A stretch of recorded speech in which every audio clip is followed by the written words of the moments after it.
저는 일단 이게 정치 참여 활동이라는 게 두 가지가 있는 것 같아요. 직접 출마를 하거나 아니면 당내 어떤 활동을 참여하거나 이런 과정인 것 같은데, 약간 제 경험을 소개하면 2022년에 이제 지방선거 출마하면서 주변인들에게 혹은 새롭게 만나시는 분들한테 저는 이런 사람이다라고 소개를 해야 되잖아요. 아산에 출마를 하셨었나요? 예, 충남 아산에. 충남 아산에. 네. 그런데 이제 그 과정에서 저는 어떤 직함을 가지고 있었습니다라는 말씀보다는 그런 말씀 드려봐야 별로 공감 못 해주시고요. 네.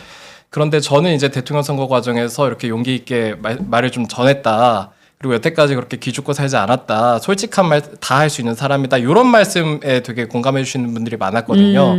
그래서 이런 경험으로 좀 추산해 봤을 때 우리가 어떤 청년들을 위한 당직을 만든다든지 기구를 만든다든지 그런 것들보다는 좀 더 본질적으로 서사나 활동을 쌓아갈 수 있는 무대를 만들어주는 게 좋겠다. 좋은 왜냐하면 아이디어네요. 기성세대와 젊은 세대가 동시에 정치 무대에 들어온다고 했었을 때 사실 정치인에게는 서사가 필요하잖아요. 근데 이제 아무래도 이 세상에서 더 오랜 경험을 하시는 분들은 그 경험 속에서 자신의 서사를 쌓기에 훨씬 더 용이했을 거거든요. 그렇죠. 가령 예를 들면 제일 성공한 사례가 알렘 만드신 분이잖아요. 근데 이제 젊은 세대에는 상대적으로 그런 서사를 쌓을 시간이 좀 부족하기 때문에 이 서사를 정당 안에서 쌓을 수 있도록 좀 활동하는 그런 연출이 좀 필요하지 않나 이런 생각이 들었습니다. 근데 그게 당 차원에서 혹은 정부 차원에서 가능한 걸까요?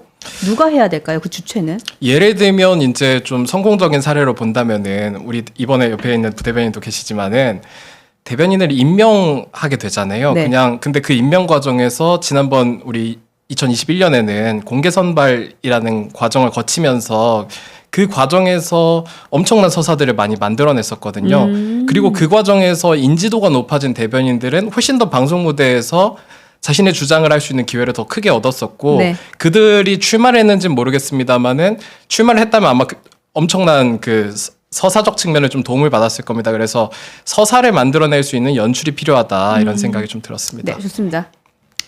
일단은 저 같은 경우는 이 정치 등용문의 이런 시스템에 관련된 말씀이시잖아요. 제 사례를 머리에 찬 눈인데요. 네, 그럼요. 제가 이거에 대해서는 할 말이 정말 많은 그러신 것 같아요. 저 자체가 그 길을 걸어왔는데 당원 가입을 하는 법을 모르니까 분노는 했고 당원 가입하는 법을 모르니까 네이버에 검색을 했어요. 국민의힘 당원 가입. 전화를 걸었죠. 대표번호에. 중앙당에서 당원 가입 어떻게 하냐고 했더니 어디 사냐고. 서울 산다. 서울시당으로 전화번호를 알려주니까 또 전화를 했어요. 서울시당에 전화하니까 나 가입할 거다. 어디 사냐. 회기동 산다. 그래 그럼 거기다가 전화해라. 주소 알려줄 테니까 가서 해라. 그렇게 해가지고 그 사무실을 직접 찾아갔죠. 그게 제 첫 당원 가입이었어요. 아 근데 고객의 입장에서는 굉장히 별로네요. 그리고 제가 부대변인님 굉장히 시정하겠습니다. 제가 그 당원 가입을 한 첫날 청년위원장이 됐어요. 왜냐? 거의 한 10년 넘게 이 문을 30대가 제 발로 열고 들어온 게 제가 처음이었고 활동을 하는 사람도 전무했고 그게 저희 아직까지도 국민의힘의 현실이라고 저는 생각을 하는데 그런 과정을 거쳐서 지금까지 왔을 때 그리고 제가 출마를 결심하고 그 사이에 많은 당 활동들이나 이런 게 있었을 거잖아요. 아무도 저한테 알려주는 사람이 없고 아무도 너가 뭘 배워야 되고 너가 어떤 소양을 갖춰야 되고 너가 예를 들어 선출직이 아니라 다른 길도 있는데 저희가 선출직 말고도 정치에 참여할 수 있는 방법은 너무나 많거든요. 그럴 수 있죠. 보좌관이라든지 아니면 당 사무처 직원이라든지 그런 것들을 갈 수 있기 위해 너가 갖춰야 될 소양 교육 시스템 전무합니다.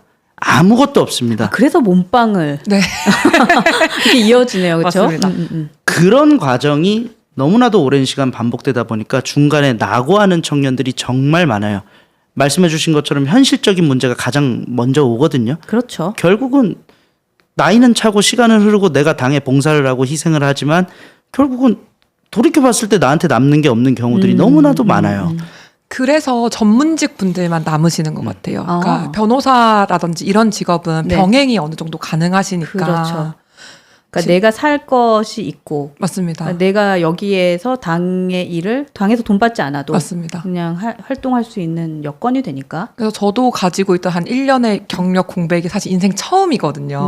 그러니까 그게 좀 저희한테는 크게 크리티컬하게 다가오는 것 같아요. 그러네요. 그러니까 아까 우리 그 이웅규님께서 아이디어 굉장히 좋았거든요. 거기에 저는 하나 더 보태서 그냥 저도 이렇게 떠오르는 얘기를 좀 하면, 그러니까 뭔가 서사를 만들어주는 걸 당 차원에서 만약에 한다라고 하면 우리 부대변인님 그때 비례대표 몇 번 받으셨어요? 25번이었습니다. 근데 그건 사실은 당선권이라고는 안 보이는 네. 거잖아요. 그러니까 차라리 우리 청년들을 많이 이제 굉장히 괜찮은 인재를 영입한 뒤에 비례 후보로 훅 주면은 정치인이 탄생하는 거잖아요. 맞습니다. 그러니까 그러면 젊은이들의 눈에서 볼 수 있는 사안들을 가지고 정치를 할 수도 있는 거고 맞습니다. 아니면 국민의힘에 텃밭인 곳들이 있잖아요.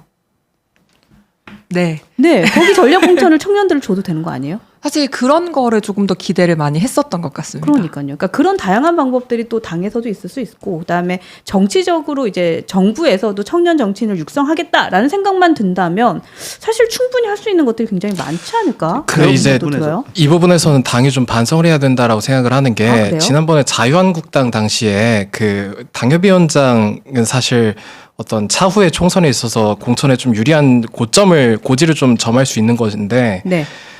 그 당협위원장 공개 선발을 통해 가지고 오디션 선발을 했었어요. 네. 근데 이제 상대적으로 굉장히 젊은 분들이 많이 됐었는데 이제 당에서 우리가 좀 제 구체적인 지역은 말씀 안 드리겠습니다만은 해주세요. 당에서 이 정도 지역이면 좀 해볼만 하겠다 하는 지역에 선발된 분이 있습니다. 그런데 갑자기 이제 실제로 총선 때가 되면은 그 지역에 공천을 주지 않고요.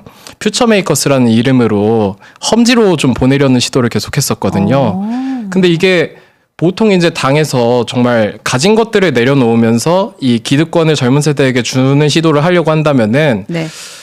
험지로 보내고 내모는 일은 좀 없어야 한다 이런 생각이 좀 들었습니다. 그리고 그 당시에 사실 이렇게 기득권을 좀 양보해야 되는 상황이라는 거는 당이 어려우니까 그렇게 해야 되는 거 아니겠습니까? 네. 근데 어려움에도 불구하고 이 청년들을 내모는 행동에 대해서는 저러니까 지지라는 생각이 들었습니다. 그러니까요. 좀 일리가 있네요. 그러니까 사실은 국민의힘이라는 이 당이 그러니까 아까 30대가 처음 문 벌컥 열고 들어왔다는 얘기를 하셨는데 젊어질 수 있는 방법은 어쨌든 정치인이 젊으면 되잖아요. 근데 그것은 쉽지는 않은 일인 것 같아요. 그래서 막 특혜를 달라는 건 아니에요. 근데 줄만한 괜찮은 청년들 많이 발굴하고 그 청년들을 그냥 확 밀어서 좀 그 정당에서의 세대 교체도 좀 멋있게 해주셨으면 어떨까? 라는 생각 좀 감이 듭니다. 네, 아까 이제 급여에 대한 얘기 네, 이어서 저도 한 말씀 좀 드릴게요.